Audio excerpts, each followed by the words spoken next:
Muchísimas gracias. Y perdón por esto. En primer lugar, agradecer a los investigadores, en particular a Luis Calvo, ¿no?, la oportunidad que me ha brindado de poder contactar con todos vosotros y plantearos algunas líneas, ¿no?, de lo que se plantea en el libro.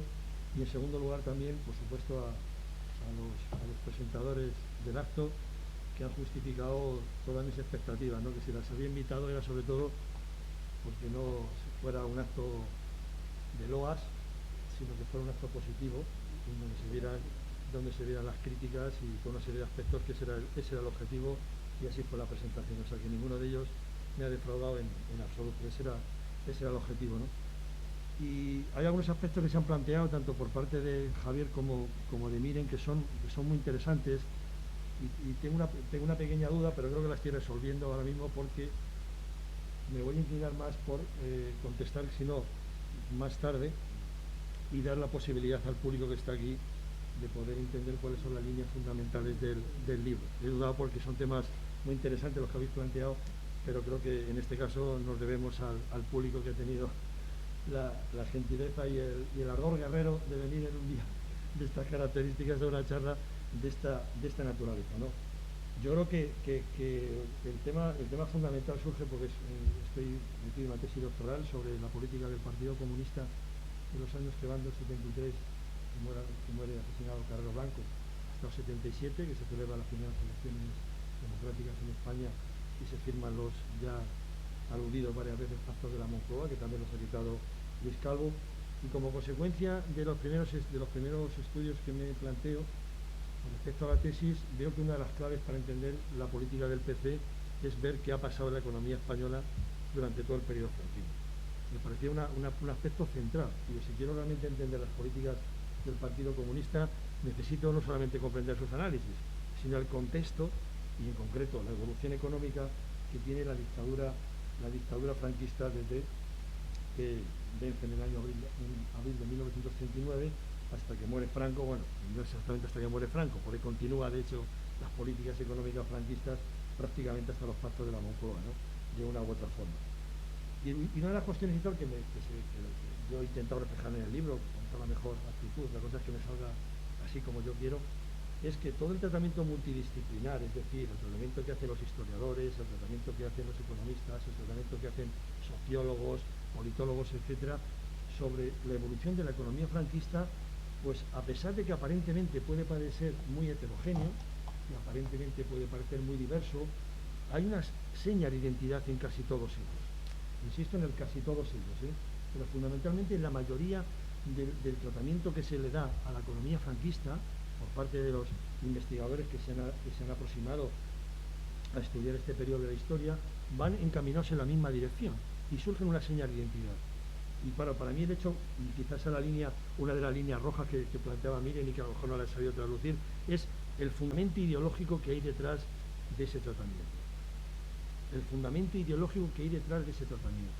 Y claro, luego se ve en toda una serie de aspectos que para mí son claves. Algunas de las cuestiones, y permitidme que cite en alguna ocasión, porque creo que así voy a ocupar menos tiempo que en explicarlo, se ve en cómo se enseña esto en las universidades. Berzosa, que es catedrático, que fue además rector de la Universidad Complutense de Madrid, plantea una idea. Miembro del PC en su tiempo, sí, poco dijo, es verdad, dijo que poco y crítico, pero poco, sí, estuvo como miembro del PC. Dice, ya desde un punto de vista de la economía, ¿por qué no se cambian las enseñanzas si están resultando limitadas para predecir e insuficientes y en muchos casos negativas para comprender el funcionamiento del sistema económico mundial? La respuesta que él ofrece dice, solamente puede ser una, y es que lo que se enseña es cómodo para el poder académico y para las élites políticas y económicas. Pues con ello se consigue que no se piense, y lo más importante, que no se cuestione el orden establecido. Yo creo que esto resume a las claras algunas de las cuestiones que planteaba Miren y que yo creo que pone encima de la mesa una de las líneas rojas que he intentado, insisto, plantear en el libro, ¿no? Y claro, yo creo que hay unos denominadores, por ser lo más conciso posible, bajo mi punto de vista hay un exceso, y eso es para mí lo que se ve en la evolución, en el estudio que se hace por parte de los investigadores de la economía franquista, hay un exceso en ver las especificidades de la economía franquista, que las hay, y yo trato de reflejarlas. Miren, yo creo que creo que las hay, y defiendo por eso que el término de capitalismo de excepción es porque entiendo que es tan de suficiente peculiaridad que no se le puede llamar capitalismo normal, sino que es un capitalismo de excepción. Y claro, eso en cambio de lo de excepción, es que es el adjetivo, en el caso de la mayor parte de las investigaciones, se convierte en el sustantivo y queda de una forma tan absolutamente distorsionada el objeto a estudiar, que prácticamente no sabes qué estás estudiando. Estás estudiando la economía franquista, pero dentro de un marco que no sabes qué es.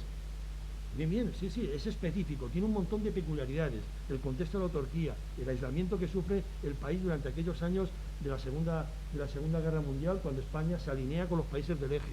Eso está claro, pero ¿cambia la naturaleza del sistema a analizar? No, esa es la clave, y eso es lo que he intentado plantear en el estudio, ¿no? Entonces, claro, todo se vehicula a través de las críticas a las políticas económicas que realizan los distintos gobiernos de la dictadura, desde el año 39 hasta el año prácticamente 77, ¿no?, con las primeras elecciones.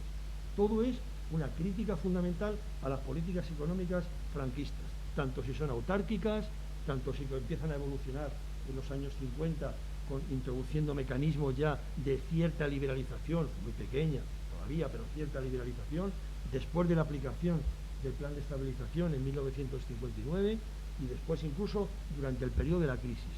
Todo se vincula en función de las políticas económicas franquistas. El funcionamiento del sistema queda fuera, totalmente queda fuera de lo que son las investigaciones que como os decía antes, se han realizado por parte de diversas disciplinas. Y parece que hay una carrera por ver cuántos más obstáculos ponían las políticas económicas franquistas en el desarrollo armónico, equilibrado y maravilloso del capitalismo. Parece que hay una carrera, es decir, a ver qué historiador o qué economista o qué sociólogo ve en las políticas económicas autárquicas, en las políticas económicas desarrollistas, en las políticas económicas de la crisis, cuántos obstáculos hay por parte de estos gobiernos para que efectivamente no haya un desarrollo lo más armónico posible por parte del sistema capitalista, ¿no?, en el caso de España. Y claro, todo esto se explica por la famosa irracionalidad. Las famosas políticas todas que realizan los gobernantes franquistas durante todo ese periodo se basan en la irracionalidad. Claro, una irracionalidad que, bueno, yo he intentado de plantear en el libro que hay que darle un contenido de clase, porque claro, irracionalidad para los extraperlistas, que durante aquellos años hicieron unas riquezas espectaculares, creo que no, fue muy racional. Para el Servicio Nacional del Trigo fue muy racional.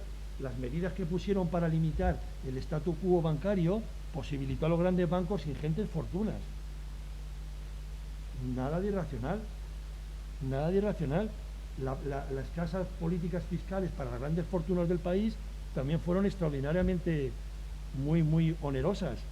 Por tanto, para ellos poca irracionalidad, mientras el resto del pueblo sí se moría de hambre, efectivamente, en aquel contexto. Por tanto, claro, esa irracionalidad, que ellos no hacen más que decirla, es para unos, porque para otros era muy racional, y lo más lo apoyaban, más allá de las divergencias que yo creo que en muchas ocasiones han señalado muy bien, tanto Pere Isaac como Carme Molinero, entre las políticas económicas franquistas y los apoyos que daban los distintos sectores, sea de burguesía catalana, burguesía española, al gobierno de Franco, pero coincidían en lo fundamental, que iban por el buen camino, en una palabra, ¿no? Y eso me parece que es un aspecto que para mí es extraordinariamente importante, ¿no? Y claro, cuando uno se pone a valorar con lo que nos enfrentamos, yo creo que ahí la evolución que nos ofrecen los investigadores, pues yo creo que deja mucho que desear en ese sentido. Y ahí trato un poco de aportar mi punto de vista, ¿no? Entonces, claro, incluso llega hasta el punto de que hay cuestiones como los ciclos económicos del propio capitalismo, que el ciclo económico se da después de la Segunda Guerra Mundial, el ciclo económico alcista, el llamado periodo de oro del capitalismo, sobre todo desde mediados de los 50, principios de los 60 hasta la crisis de los 70. La crisis de los 70 es un nuevo ciclo capitalista que pone fin a ese periodo y que se da en todos los países a nivel mundial, incluidos los democráticos. Y entonces, claro, escuchas que luego ya me meteré un poquito más en el tema del PC, planteamientos como que con la democracia se solucionaba la crisis. Eso lo dicen los dirigentes del Partido Comunista de España. Y eso no es congruente, porque no es verdad. Entonces, ¿cómo estaba Estados Unidos con una de las mayores crisis que tenía el propio capitalismo desde los años 29? Desde el año 29. ¿Cómo estaba Europa? Alemania, Italia, todas eran democracias. Francia, Gran Bretaña. ¿Se había solucionado el paro? Todo lo contrario, estaban teniendo muchísimos problemas, un incremento del paro, una infrautilización de la capacidad productiva, unos problemas de déficit exterior muy importantes, las balanzas de pagos con enormes dificultades. Eso es el panorama que se encuentra. Todos los países desde los años finales de los 60 y sobre todo a principios de los 70. Y eran democráticos. ¿En España iba a ser diferente? Mientras siguiese el capitalismo, yo creo que era un análisis que estaba muy supeditado a su proyecto político, a su estrategia. Ese es el tema fundamental. Pero claro, si te fijas en el análisis, dices, creo que no es certero con la situación. Como mínimo hay que decir que no es certero con la situación, ¿no? Y yo creo que en el terreno de la conclusión, por ya meterme en el PC, de la visión que trato de ofrecer, ¿no?, con respecto a la economía franquista y su evolución, es que yo lo que creo que trato por lo menos de plantear es que nos enfrentamos a la economía capitalista, a una economía capitalista con un montón de especificidades que no tenían otros países del entorno, como podían ser Francia, Italia, etcétera, en aquel contexto. Creo que es un capitalismo de excepción, en eso no impongo nada novedoso, creo que hay algunos autores que cito que ya lo plantean, que efectivamente era un capitalismo de excepción y que efectivamente eso requiere ir analizando las distintas etapas y sus distintas evoluciones, pero siempre con ese eje para que el objeto no quede al final difuso, tan difuso que no sabes ni siquiera lo que vas a estudiar. De hecho, uno de los más famosos economistas, Manuel Jesús González, llega a plantear que es que no había capitalismo, es que lo dice explícitamente. Y más recientemente Cabrera y Del Rey llegan a decir que no había capitalismo, que es que se salía fuera de los límites del mercado, con lo cual no sabes a qué te enfrentas. ¿Qué es eso? ¿En un sistema socialista entonces? ¿Qué es eso? Es que, claro, es un poco a lo que te lleva ese tipo de análisis, que en la medida en que si hubiera sido minoritario no lo hubiera dedicado tanto tiempo, pero lamentablemente es que he visto que está en buena parte de las investigaciones y por eso ha sido el trasladar este planteamiento, ¿no? Y ya para finalizar, algunos apuntes con respecto al PC, ¿no? Lo primero, la crítica que decía, miren, la suscribo enormemente y lo he hecho conscientemente. Siento que haya apartados del libro que sean extraordinariamente difíciles de leer por el tema de las citas. Pero lo he hecho consciente por una idea, a pesar de que la crítica la asumo totalmente. O sea, que estás escrito... No, pero constatación, y que asumo tu constatación con total claridad. El problema es que hay un aspecto con respecto a cuando se critica o se analiza o se estudia buena parte de los análisis de los fundadores del marxismo. Incluso lo planteo en el libro. Y es que se plantean estudiosos, se plantean investigadores que han hablado sobre los distintos posicionamientos del marxismo, pero poco de lo que decían realmente, muy poco, hasta el punto de que un economista que no es precisamente marxista, Thomas Sewell, planteaba en el 67 ya, dice, una serie de provistos de una cierta apariencia erudita, trabajo sobre el marxismo, pero despojados de una base textual, acorde con unos requerimientos mínimos científicos. Bueno, eso, perdona, no te voy a interrumpir, insistiendo, eso lo discutiríamos. Bueno, yo insistiendo en las aseveraciones sobre lo que el pensador alemán quiso expresar más que lo que realmente planteó. Sí, pero habría que saber lo que he leído ese señor. Bueno, no, pero que yo me refiero que utilizo no tanto lo que él ha leído, sino el planteamiento que él hace, porque yo sí lo suscribo, por lo menos lo que él plantea. Lo que tú dices no está mal, pero que hay muchos autores como este que sí, que dicen, Marx no está obsoleto, no sabe nada, no, pero que no han leído nada. Que él no dice eso, si lo que él plantea es que dice que mucha de la gente que interpretaba Marx lo hacía con eso, y por eso digo que yo he intentado, precisamente a sabiendas de que iba a tener un aspecto más árido el texto, porque citaba demasiado los textos del PC, pero que por lo menos se viera que no se trataba de sacar fuera de contexto frases, ni que tenía ningún afán por desprestigiar lo que era la investigación, sino que esto era lo que planteaba el Partido Comunista de España, y esto es lo que, en fin, viendo los análisis, cuál es el punto de vista del que suscribe, pero sobre todo ese era el planteamiento, ¿no? Y luego, claro, yo creo que otra de las líneas rojas que se han planteado, que yo creo que lo ha citado Miren, es explicar que lo fundamental de los análisis económicos del Partido Comunista son la ciencia política, o sea, la ciencia política económica convencional. Pero además, hasta el punto, pero además hay varias citas, y no las voy a, algunas de ellas que también haces tú, Echezarreta, en uno de tus libros, donde efectivamente ellos lo asumen, que están planteando análisis que, insisto, lo de la jerga no quería plantear ningún aspecto despectivo, o sea, me refiero que si no es bien utilizado, la retiro inmediatamente. Lo que quiero plantear es que no utilizan solamente lo que es el vocabulario marxista, pero no utilizan lo que es el contenido del marxismo. Y en ese contexto es donde yo creo que he reseñado que hay una bastante coincidencia entre los análisis de la política económica de la oficial con los análisis que hace el Partido Comunista de España.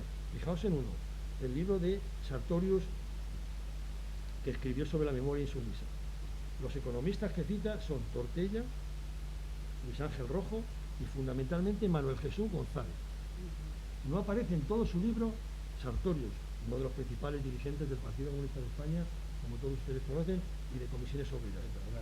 Ya no era del PP. No digo, pero por eso he dicho que fue, me refiero, sí, digo que fue. Digo, y no hay ninguna... Pero ya sabes que los conversos son... Sí, bueno, me refiero, pero que incluso digo que sigue defendiendo en parte de su libro, en la memoria insumisa me refiero que incluso seguía defendiendo algunos de los análisis y tal que él defendía en su momento y demás, ¿no?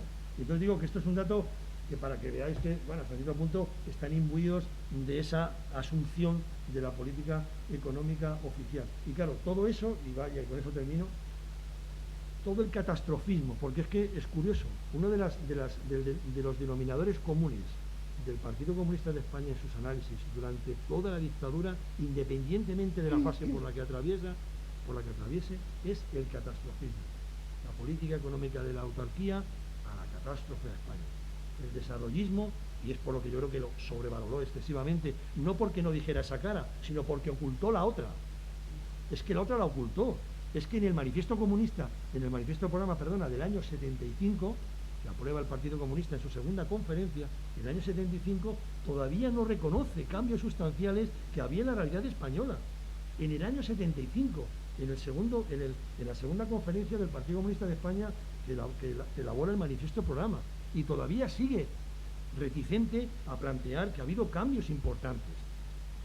Incluso ni siquiera vamos a evaluarlos, cambios importantes.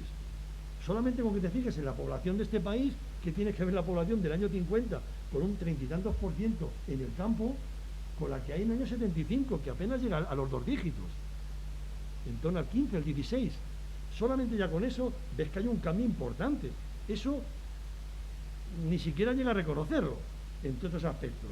Porque se cargaban entonces su política. Claro, ese es el problema fundamental, es que el tema, y permitirme que esto en alguna ocasión lo he planteado, hay un mito en la mitología griega, que es el lecho de Procusto.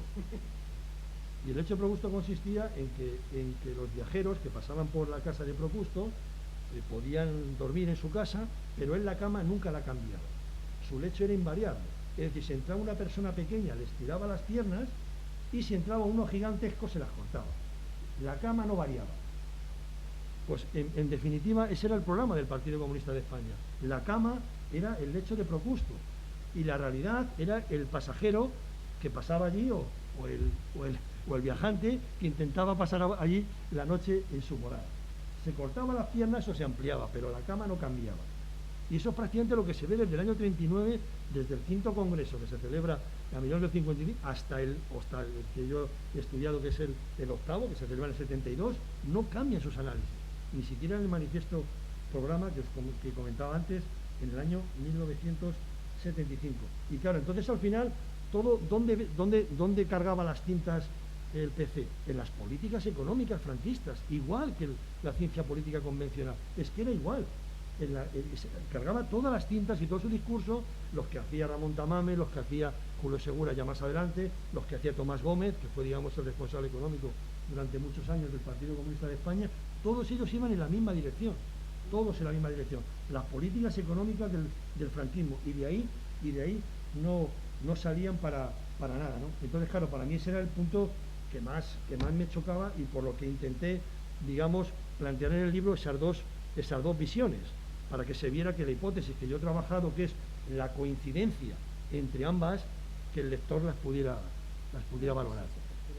Ese es el elemento fundamental que he intentado con mayor o con menor éxito, ¿no? Y claro, ahí yo creo que las líneas de investigación, yo creo que están por un lado en profundizar más, ¿no?, en el discurso ideológico del partido, por la línea que tú planteabas también, Javier, de contextualizar, y la base doctrinal de la que se reclamaba, insisto, hasta el 9º Congreso del Partido Comunista de España, 1978, el partido sigue denominándose marxista-leninista, con su versión eurocomunista, pero en sus estatutos sigue autodefiniéndose voluntariamente como marxista-leninista hasta el 9º Congreso de 1978. Y yo creo que se había que profundizar por un lado. Y en otro, que para mí es importante, es, ya independientemente del vocabulario que utilizara o de la adscripción ideológica que tuviera, si los análisis que hizo el PC se correspondían con la realidad. Ya independientemente de la caracterización que hagamos, si efectivamente los análisis económicos y en función de esos, en teoría, la táctica que llevaba a cabo el partido, etcétera, si se correspondía realmente con lo que estaba sucediendo en el país. Y yo creo que esa es una línea que sí que había que profundizar y que me parece importante. Por un aspecto, ya esto sí que termino, la influencia que tuvo aquellos análisis, que yo tampoco la voy a sobrevalorar, pero sí que también hay que plantearla. La influencia que tuvieron esos análisis sobre la base sobre la que trabajaba el partido, militantes, simpatizantes, periferia, en aquel contexto. Es decir, no podemos ninguno abstraernos de que una perspectiva que planteaba el partido en un momento determinado tenía un eco en las empresas, en las fábricas donde había militantes comunistas, en las universidades, en las asociaciones de vecinos, en las asociaciones profesionales. Eso tenía una incidencia. Si el objetivo era, como bien planteaba Miren, la democratización, los militantes comunistas, que consideraban que esa era la mejor vía, evidentemente pusieron toda la carne en el asador. Si hubiera sido otra, que no juzgo, pero si hubiera sido otra, esos militantes se hubieran implantado otra y hubiéramos hablado de otra transición. Digo, no voy a meterme ahí porque eso es política ciencia ficción, pero simplemente constato que eso hubiera tenido otros efectos, sin tampoco sobrevalorarlo. Porque ya sé que la militancia del partido era extraordinariamente heterogénea, no era solamente los militantes aguerridos, sino que había gente que luchaba contra el franquismo y el partido que más luchaba era el PC. Y eso no tiene por qué llevar inevitablemente a que se considerara comunista, sino que luchaba contra el franquismo y decía, una posibilidad la tengo aquí, trabajando con la gente de comisiones, con la gente del Partido Comunista de España, que son los que están día a día luchando. Eso está claro, pero claro, si tú le dotas de una perspectiva determinada, eso tiene una influencia, de una u otra manera. Podemos calibrar hasta qué punto, hasta qué no, pero tiene una influencia. Si el Partido Comunista de España hubiera tenido otra política, que no es, y eso lo dedico a las páginas finales, a establecer la influencia que tuvo esa visión, ¿no?, de lo que iba a acontecer en el país tras la muerte de Franco. Si hubiera tenido otra política, pues posiblemente nos hubiéramos enfrentado con otro escenario distinto. Entonces, claro, ¿hasta qué punto Miren hubiera podido imponer una política distinta? No, es que eso claro, es que precisamente. por eso que es que, y yo creo que tú lo has dicho muy bien, porque claro, era causa y efecto. Claro, la política del PC tenía una cierta influencia y luego también, claro, lo que recibía de la gente también tiene una influencia en la dirección del partido, que es un proceso que se alimentaba en dos direcciones, pero que duda cabe que yo creo que eso sí que tiene una importancia y que yo creo que ahí las investigaciones futuras sí tenían que trabajar más en ello, ¿no? Y luego algunas cuestiones que se han planteado, yo creo que las responderé después porque me gustaría que también los que están aquí pudieran participar. Y nada más, muchas gracias.